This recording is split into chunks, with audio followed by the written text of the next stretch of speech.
Everybody calls Victoria paradise, but living here is different.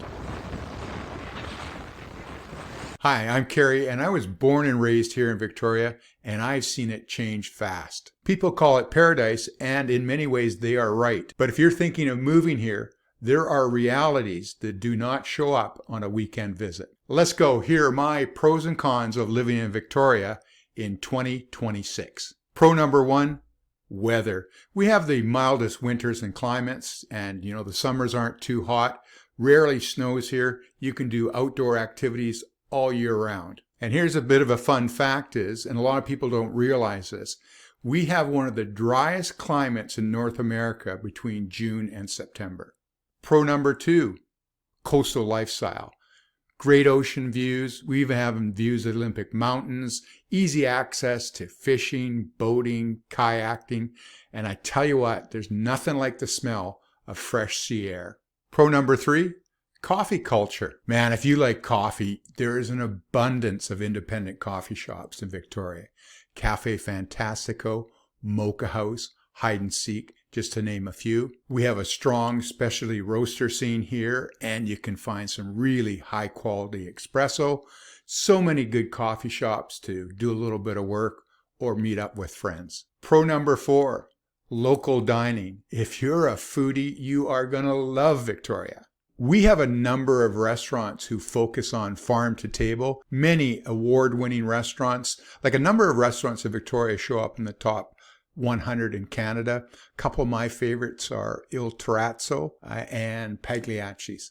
Both fantastic places, always top of my list. We have a number of signature events like Dine Around and Stay in Town, where you can try out a whole bunch of different eateries. One of my favorites is Rib Fest in Esquimalt. And another one I attended this year that was really incredible was the Brewery and the Beast. It was incredible. If you have a pro or con that you'd like to add, please drop it in the comments below. I'd really appreciate it. Number five, high quality of life. Victoria is very walkable. There's so many good spots. You can go for a stroll along the waterfront Dallas Road, out to the breakwater, maybe walk the causeway in the Inner Harbor. The air is always fresh. That's one of the advantages of being on the ocean. Yeah, for the most part, the streets are really clean here, and we got lots of parks. Pro number six, easy access to nature. Man, if you love nature, you are going to love Victoria. We have so many good trails. We've got ocean, we've got mountains, we've got islands that you can go visit and trek around them. It's just, it's endless. If you're a serious outdoors person, like the West Coast Trail, which can be very challenging. Plus, there's so many other places that you can hike around. They're just a short distance out of Victoria. Pro number seven, the people are nice and community-minded. This comes from a friend of mine, Ron, who moved here from Ontario a few years ago, and that's one of his observations. We have lots of community events, and there's lots of people who volunteer around Victoria, people supporting people. And from my friend Ron's point of view, people are very welcoming. Pro number eight, the city is safe. For the most part, Victoria is very safe. Yes, there are a few areas that you probably don't want to stroll through, but violent and small crimes have been on the decline since the pandemic. Pro number nine, strong arts community. As far as the arts go, I think there's a little bit of something for everybody. For example, last night I just started an improv class. Really enjoyed it. Victoria has a fantastic museum. We've got at least two really, really nice theaters for the performing arts. We have some great festivals here that happen every year. There's Rifflandia, Fringe Festival, and Jazz Fest. Pro number 10, strong healthcare. Now, despite what you might hear, Victoria, in my opinion, has very good healthcare. We've got three major hospitals. We have the cancer clinic here that offers special oncology care. Our healthcare rate's very high when compared to other provinces. Pro number 11, craft beer. Boy, if you love beer, Victoria is the place for you. Well-known breweries in Victoria are Hoyne, Driftwood, and Phillips. Lots of tasting rooms around. Lots of pubs where you can taste different craft beers and have some really good food. We even have a thing in Victoria called Beer Week. Number 12, Cars don't rust. This was a suggestion from my friend Rolly, who moved here from Edmonton. So if you live in the prairies and get lots of snow, you know what I'm talking about here. Because we get next to no snow, there's no salting of the roads here. So your car doesn't rot from the inside out. Pro number 13, a popular destination for retirees. Yeah, if you're a retiree, Victoria is a great spot for you. Great health care, mild climate, easy on those old bones, lots to do. And as you get older, there's lots of assisted living accommodations here in Victoria. So Victoria, great spot for retirees.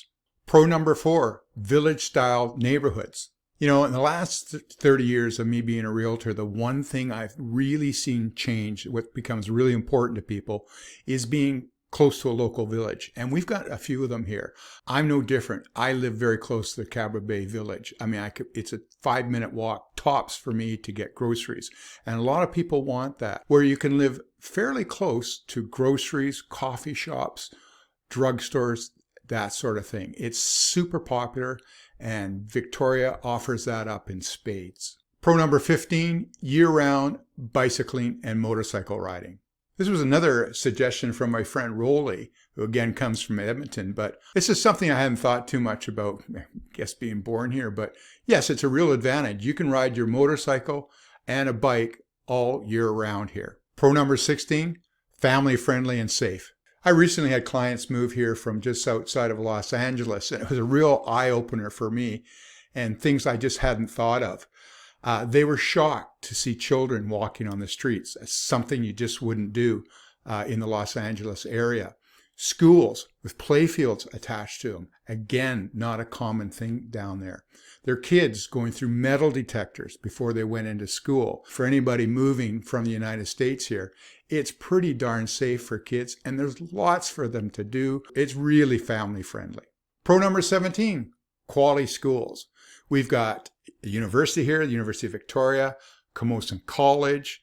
We have private schools that are excellent, very high rated public schools here. So great source of a really good education for your kids. Plus we have access to French immersion and other alternative programs. Pro number 18. Now, actually, this would typically be more of a con, but in 2026, I'm going this one as a pro. Vacancy rate has dropped. Yeah, the rental market, interesting. The vacancy rate's actually at a 27-year high. It's 3.3%. Yeah, that still might be low compared to a lot of other cities, but Victoria, it's been, sometimes hovering around almost 0%. So this is a good sign. And of course, rental market, like anything else, is supply and demand. The rent prices are down about 10%. So, on a 2-bedroom place, that's probably easily a savings of $250 to $300 a month.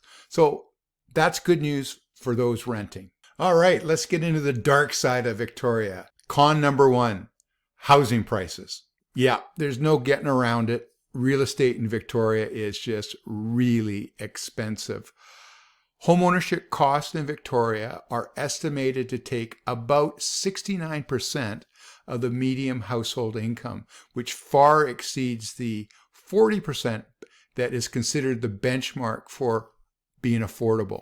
It can be difficult for first-time buyers to get in the market, and typically first-time buyers are about 25 to 30% of the real estate market. So, we have seen a dip in sales the last few years, and no wonder. We're keeping first-time buyers out of the market. If a couple's got good combined incomes, they can get in the market, but they're probably looking at a condo as a starter home as opposed to single family. 1.3 million is about the average price in the core area of Victoria, so yeah, not very affordable. But there is some good signs, maybe not as much in the single family area, but the price of condos has been dipping, and I think it's going to drop more. So fingers crossed for first-time buyers that they'll be able to get in the market over the next year, because I think there's going to be some good deals out there for them. Con number 2, limited job market. Yeah, unless you're thinking about working for the government, tech, or in healthcare, the job market can be pretty limited. A lot of young folks find that they have to move east to find good jobs. with the goal of eventually moving back here at some point in time. But yeah, so I mean, that's why, I guess part of the reason why it's such a popular retirement area here, because, you know, the job market doesn't really matter to those folks moving out here who are retiring. Con number 3, and this is a big one, really tough to find a family doctor. This problem is certainly not unique to Victoria, but it is a real problem. Many locals are left to rely on walk-in clinics, which can be really long lines. In fact, sometimes you can't even get in because you have to make an appointment. So that's very difficult. And of course, the other thing is, if you have to go to a walk-in clinic all the time, you're not necessarily seeing the same doctor all the time. So there's a real lack of continuity there. There is one bright light here, though, with the family doctor scene, and I think it's really a good idea. The city of College decided to attract family doctors was to hire them themselves. That way the doctor has access to pension. They're giving them space to work in. And so far, it's paid off really well. Their goal is to hire 8 family doctors. So far, they've hired 2 for sure last year. And another one apparently is online to join the system early this year. So that's fantastic. I'm hoping other municipalities will have a look at this program as well, because it seems to make a lot of sense to me. Well done, Colwood. Con number 4. Yeah, trying to get off the island can be a problem. Most people are going to be taking the ferries, and of course in the winter, if there's storms, there's cancellations. They don't have the resources to, you know, fill that void if there's any cancellations, so it creates a lot of backup. Good tip, always make a reservation when you're coming here, either coming or going. That's mandatory. Make a reservations on the ferries. It's really easy. You can do it right online. And it's not just at the ferries where there's issues. You know, the airport can be the same thing. Any reason your flight leaving here gets delayed, and if you miss your connection in Vancouver, you could be waiting many hours, and in some cases overnight, waiting for that next flight out. I need a favor. If you're planning to move to Victoria, please subscribe. These videos help you avoid expensive surprises. Con number 5, traffic congestion. Now, because we're on an island, a lot of the routes, there's only maybe 1 or 2 ways there. You have a problem anywhere, it's going to be an instant bottleneck.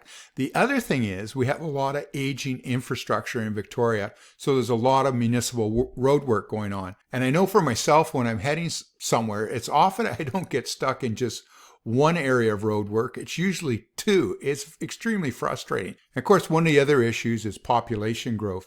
The Westshore is one of the fastest growing areas in British Columbia.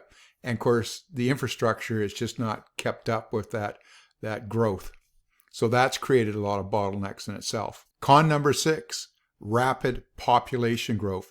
The Westshore has been one of the fastest growing areas in BC. And that creates a bunch of problems. The infrastructure just cannot keep up with the population growth. Yes, a bunch of new schools have been built out there, but they still can't keep up with the population growth. It's created bottlenecks with traffic because, again, the highways just aren't big enough to accommodate this growth spurt that we've had in population. Con number 7, high cost of living. We're on an island, and it costs more to get just about anything over here. Shipping and freight costs add to the price of just about everything.